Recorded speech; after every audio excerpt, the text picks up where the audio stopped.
Alam niyo mga kapatid, may sinabi si Apostol Pablo, higit ang pakinabang sa pagsasanay sa kabanalan. Alam niyo kung bakit? So hindi naman tayo sanay dumalo ng every Sunday sa church.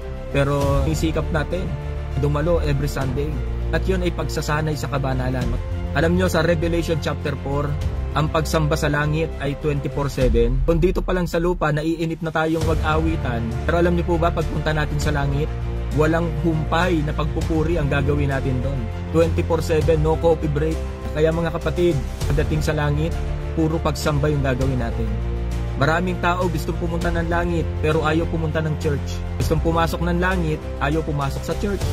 Kaya mga kapatid, sanayin na po natin. Nandito pa lang tayo sa lupa, sanayin na po natin yung pagsamba sa Panginoon. Kasi pagdating natin sa langit, wala naman tayo ibang gagawin kundi sumamba ng sumamba sa Panginoon. Sa Revelation chapter 4, kasabay ng mga anghel sa kalangitan na nagpupuri sa Panginoon at nagsasabi, banal, banal ang Panginoong Diyos na makapangyarihan sa lahat. Ang Diyos sa nakaraan, sa kasalukuyan at siyang darating. Dang humpay, walang pagod nilang sinasabi yon paulit-ulit, yung pagsamba sa Panginoon. Tingnan po ba?